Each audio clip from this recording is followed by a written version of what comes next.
Bom dia, gente, mais uma vez. Acho que ouvimos aqui bastante até agora sobre a importância de toda essa relação para com a saúde, né? E aí eu trago algumas preocupações para isso. Mas antes de começar, eu queria recitar um poema. Aprendi com Manacélia. Começar as discussões recitando o poema. Coci orixá. Eu, orixá. Sem folha não tem sonho, sem folha não tem vida, sem folha não tem festa, sem folha não tem nada. Quem é você e o que faz por aqui? Eu guardo a luz das estrelas, a alma de cada folha. Sou Aroni. Eu guardo a luz das estrelas, a alma de cada folha. Sou Aroni. Coci orixá. Eu, orixá. Sem folha não tem sonho, sem folha não tem vida, sem folha não tem nada. Esse provérbio africano que fala que sem folha, né? Coci orixá. Não tem folha, não há orixá. Traz a importância, né, que para nós, para todos nós, não só os matizes africanos, mas para todos nós, essa relação com o universo, né, com os biomas, com a natureza, com os maretórios, com os territórios, é uma relação da existência. Da existência. E aí, né, Orumilá fala aqui, sem folha não há orixá. E se não há orixá, se não há divindade, o vodou, o inquice, também não há como ter a relação da vida. Né? E sem orixá, a vida humana empobrece e morre, acaba. E aí eu acho que das tradições, falando do conceito religioso, que nós temos no mundo inteiro, um único povo que traz o conceito de sagrado, que fala assim, se destruirmos o planeta, a gente vai desaparecer. E aí eu faço uma reflexão que é bem assim, né, que é a capa, né, que é o início da minha pesquisa, que é bem assim, mudanças climáticas e o fim da tradição de matriz africana. Do fim do axé ao fim do mundo. E aí algumas perguntas que a gente vem fazendo, assim, fazer para, né, para isso, de ter essa relação. O que é povo tradicional, primeiramente, a gente, né, já falar dessa relação, de entender que são um grupo de pessoas que compõem a mesma língua, têm as mesmas tradições, e tem ligação diretamente com o território, ligação direta com o território. E aí, quando os povos africanos vieram para cá, eles eram lá originários, né? E aqui se relacionaram com os originários daqui, dessa terra. E a sobrevivência de toda a tradição se deu pelo contato de compreender com os povos originários daqui. Qual é a relação que vocês têm com a natureza? Como é que, né? Onde tem as folhas que a gente pode substituir que a gente tinha lá no nosso território africano. E quem sabia dessas informações eram os povos originários daqui. Mais uma vez, a relação direta com a natureza. E tem um detalhe muito importante. Muita gente fala assim, nos Estados Unidos não tinha africanizados? Tinha. E por que lá não tem candomblé? Porque o processo de conurbação e de urbanização violenta que lá sofre, e também de leis severas, fez com que, por mais que lá em Nova Orleans tenha o culto do vodú, o culto de Mahu Lavu, mas é diferente. Porque lá não tem essa relação agrícola. Essa relação que eles tiveram com os povos originários para sobreviver. Porque os povos originários americanos foram todos dizimados.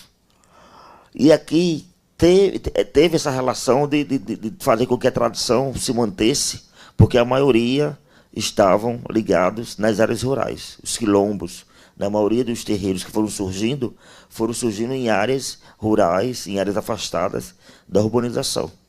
Então deu certo.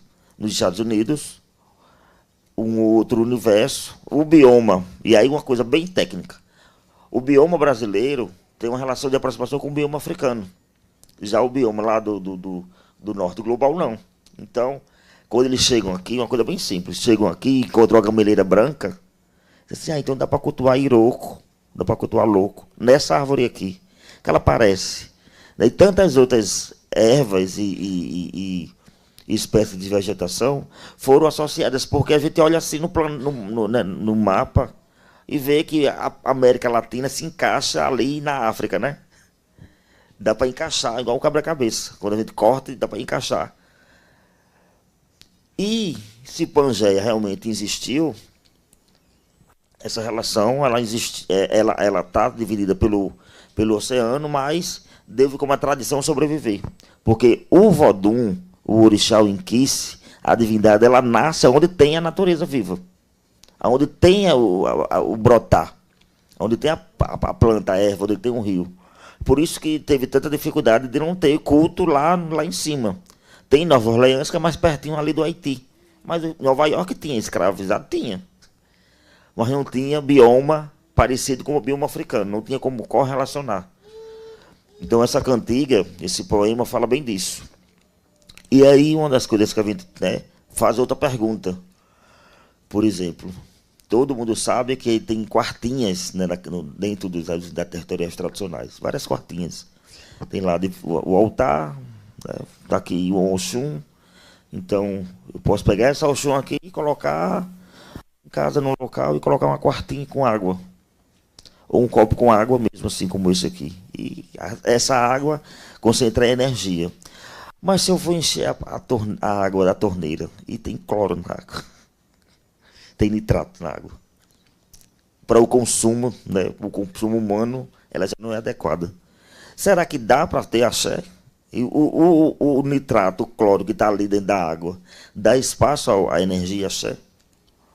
E aí como é que fica? Como é que faz acarajé com feijão transgênico, cheio de conservante, né, e totalmente do processo industrializado? A gente chega nas feiras, é a mesma produção. Se for o milho é transgênico em vários lugares. Não tem mais você ir na feira e encontrar milho crioulo, não. Como é que faz a comida? Cadê Verônica? Como é que faz a comida para o Odé de Verônica, que é milho cozido? Se o milho, Manacélia, não é saudável. E aí, falando ainda das folhas, que assim, folha, e a gente às vezes quer fazer o banho, quer fazer a infusão de ervas, quer fazer o chá, e aí compra onde? Morando na cidade. Vai comprar no mercado. E aí eu chego e tá lá a folha com agrotóxico, com agroquímico. Aí volta a pergunta. Folha com agroquímico não tem sonho. A folha com agrotóxico não tem vida. Não tem nada. Então, é uma outra questão da gente voltar e dizer assim, realmente precisamos de território da terra, da territorialidade, para que tenha o cultivo, que tenha essa manutenção da vida dentro dos terreiros, dentro dos territórios. Né? E ontem, não, semana passada, não foi Quito, um jovem aqui de Belém falando que a maioria dos terreiros estão se mudando, saindo da região metropolitana, indo para a área rural, que tal, e né, como fosse um problema. Disse, não, isso é querer manter a tradição viva. Porque a poluição, fumaça, não tem o córrego, não tem, né, toda essa violência da conurbação, da urbanização, faz com que realmente aquela comunidade tenha que ir para a área rural, vão migrando para poder sobreviver. E aí uma outra questão é da segurança alimentar. Né? Quando fala segurança alimentar, para a gente, o ponto principal é o abate tradicional e doméstico. E aí eu lembro quando o doutor Édio foi lá no Supremo e fez a pergunta para todos os ministros, quem estava no auditório, no plenário, se os sapatos de couro, as pessoas estavam preocupadas como um boi foi morto. Porque todo mundo se preocupa com a galinha da macumba. Mas ninguém se preocupa com o churrasco que comeu ontem. Ou com a carne que está no congelador. Como foi? Daí, para a gente, um processo de sacralização, que não é nem sacralização, é abate doméstico, é muito específico, é muito ligado ao respeito ao animal. Né? Aquela pessoa específica. Então, não é qualquer pessoa que abate o animal. Tem uma pessoa específica, que tem um cargo, que foi escolhida pela liderança, pelo conceito ali daquela comunidade. Quem vai preparar é outra pessoa específica. e é compartilhado em comunhão com toda a comunidade e com o sagrado, o conceito do sagrado. Então não é só matar. Ah, vocês matam animais, matam galinha. Vocês... Não, não é de qualquer. Ninguém mata ninguém, faz um abate doméstico, que antes disso tem uma conexão de se respeitar. E o animal tem que estar saudável. Onde é que não se encontra? Lá no Rio Grande do Norte é o maior produtor de caprinos do Brasil. Para nós, uma cabra, um bode, sai uns 500, 600 reais. Se for em São Paulo, é muito mais do que isso. Mas no dia a dia, no comum, na produção em longa escala, é muito menos do que isso. 50, 150, dependendo do tamanho. Então, até o processo inflacionário.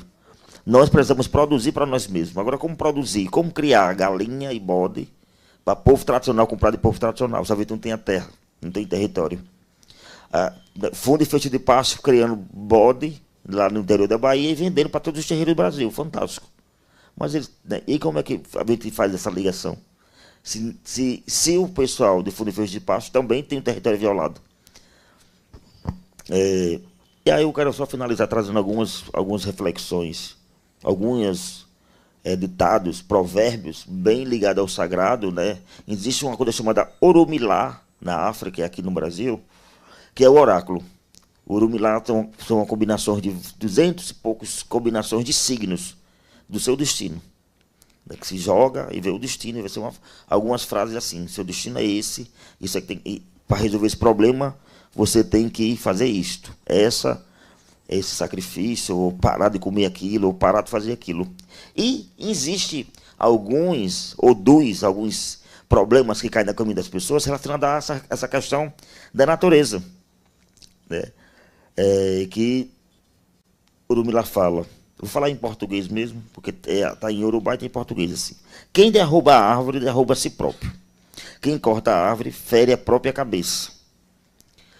Né? Então, uma pessoa que está lá, meus caminhos estão ruins, estão trancados, não sei o que fazer, doutor. Mas vai lá, procura um pai de santo, vai ser quando joga. Você está cortando a árvore, você está derrubando a própria existência. Porque se as raízes firmam a gente e a copa faz com que a gente cresça, você vai lá e derruba um semelhante. Se é aquela questão do que eu falei antes, de toda a crença, né? Eu creio, eu sou uma pessoa religiosa, toda sexta-feira todo branco, não como isso, não como aquilo, não sei o quê, mas é filha de Oxum e está lá o esgoto jogando para o rio. Mas eu não sei o que acontece, que toda hora que o Pai de Santo joga, o Oxum está inquisilada comigo. Né? Eu faço tudo. Mana Sheila, eu faço acendo a vela, eu faço todo o princípio da religião do mundo branco, que é aquela questão de seguir, né, a ordem, de ler e repetir as ordens. Mas aí é trazer. O maior sacrifício é aquele que você abre mão de fazer. E a maior relação de adoração é você chegar e sentir a natureza viva e não agredi-lo. E aí uma outra, né? A vida não avança se não cuidamos da terra. A água deve ser honrada para que o mundo permaneça saudável. O humano, essa é uma frase minha que eu quero finalizar dizendo: um humano sem amor à natureza é um humano sem amor a Deus. Então, falar de matriz africana é bem disso, né? É dessa relação direta com a natureza, mas dizer que a nossa saúde, está ligada realmente a esse universo vegetal. Né? Tanto as andirubeiras como as extrativistas, a gente aprende muito com os outros segmentos, mas todos nós temos essa relação de olhar e dizer: hoje eu acordei, né, um pouco, tinha comido alguma coisa, tenho que tomar um chá. Aí não tem que comprar um remédio, não vou comprar remédio, vou tomar um chá de bolda, um chá de cidreira, que é isso que a gente aprende, tomar e a gente tem que manter isso. Mas aonde compra o chá? No mercado? Está com conservante? Aonde tem? Né? Cadê? E aí Belém tem um universo ainda de mercado, São Paulo não tem. Em São Bernardo do Campo, quando eu morei em São Bernardo do Campo, lá na terra lá do Steve, fui comprar um erva doce no mercado. Não tinha cheiro de nada. Não tinha gosto de nada. Então, Mas aí, aonde plantar, Eva Doce, se os terreiros não têm essa relação? Manda dizer isso, gente. Apesar de toda a relação com a natureza, a gente precisa da terra, do território e da territorialidade. Né? É com decretos, é com leis mais firmes para garantir essa terra. E a plataforma é o lugar que a gente vê no mapa onde nós estamos e é o que faz fomentar mais ainda a importância dessa relação, essa, né, afirmar-se, protagonizar que o território é do povo tradicional a partir da oralidade é importante, mas a gente temos que trazer para si esse pensamento bem protagonista. Eu só sobrevivo se minha terra for essa. Não adianta, eu não quero um apartamento e não quero morar em outro lugar. É essa terra que eu nasci, é nela que eu me criei. Tem uma cantiga na Jurema que diz assim: na Jurema eu nasci, nela eu me criei. No passado da Jurema, um bom mestre serei. Então, o catingueiro, o juremeiro, quer ser catingueiro, quer ser juremeiro, ele não quer sair de lá. Porque lá ele quer ser ancestral. Então, era isso. Muito obrigado. Obrigado ao agradecer a Sexta Câmara pelo convite, essa relação de parceria com o Conselho, que a gente está disponível para levar essa plataforma para todos os territórios do nosso país, que não é pequeno, não é fácil, mas iremos, né, Mana Sheila, Mana Célia, Ana Paula, fazer isso acontecer. Obrigado, gente.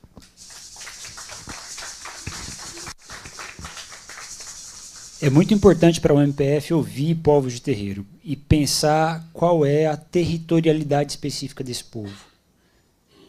Os nossos colegas, eu quando entrei na carreira, conhecia o quilombo, que está na Constituição, que tem um decreto que regulamenta, mas como pensar a territorialidade dos povos de terreiro que estão nas cidades, mas que têm sua relação com o meio ambiente natural, com as folhas, com os animais. Como a gente pode viabilizar, né, uma política territorial para povos de terreiro? Isso é uma questão que está posta para o Estado brasileiro. A plataforma tem uma quantidade enorme de terreiros cadastrados. Lá no meu estado, em Goiás, por conta de um trabalho que a gente fez com o segmento dos povos de terreiro lá nós criamos um grupo de trabalho interinstitucional para acompanhar os povos de terreiro, com participação do MP estadual, Defensoria Pública do Estado, da União, Polícia Civil, que tem uma delegacia especial de combate a crimes de intolerância e racismo lá em Goiás, que é fruto da luta dos povos de terreiro. E a gente tem uma quantidade enorme de terreiro na plataforma, mas a gente não tem ainda um caminho para discutir direito territorial desse segmento. Assim como é um desafio também a gente pensar direitos territoriais das comunidades ciganas. Né? Então, são desafios que estão postos para a nossa sociedade, que o Conselho Nacional precisa cobrar respostas para isso, mas precisa nos ajudar a pensar, porque nessa cabeça pequenininha do branco, na minha cabeça pequenininha de branco, eu ainda tenho muita dificuldade de pensar uma política consistente para isso. Direitos territoriais de povos de terreiro, de ciganos. Né? Tá claro que existe um direito, mas que direito é esse, que território é esse, que convive com o meio ambiente, que convive com a cidade, né? Mas que é roça. Né? Então, assim, a gente precisa. E precisa, Doté, de conceitos novos. Né? A gente precisa de uma cosmovisão diferente. A gente precisa ir colocando isso dentro do mundo jurídico. Eu insisto aqui na discussão do mundo jurídico, porque a gente está no Ministério Público Federal, porque é esse o chapéu que eu uso, é o chapéu do Procurador da República. Então, como a gente transformar a cosmovisão, conhecimentos tradicionais, em atos administrativos que contemplem um direito territorial para esse segmento? Seria interessante, Mãe Célia e demais representantes do Conselho aqui, a gente fazer um grande seminário para discutir esse tema, né, e trazer exatamente esses segmentos que têm mais dificuldade que nós temos, nós, Estado brasileiro, temos mais dificuldade para pensar a dimensão territorial da existência desses povos. Né? E aí traz os ciganos, traz os povos de terreiro. Seria legal construir alguma coisa com o MIR, Luceli, né? Que é onde vocês têm lá secretarias, né? Ciganos, povos de terreiro estão no MIR, não é isso? Então, tem que cobrar isso. Qual é a política territorial? Qual é a proposta que o governo tem para uma política territorial de ciganos e povos de terreiro? A gente está acolhendo todas essas informações e autodeclarações na plataforma, mas me angustia um pouco, viu, Kênia? O que a gente faz com isso agora? Os territórios estão cadastrados lá. E aí? Né? A gente está com uma grande ação prevista para fevereiro do ano que vem, Kênia, em São Paulo, com os povos de terreiro lá de São Paulo. Né? Então, aí, a gente vai receber a autodeclaração, mas e agora?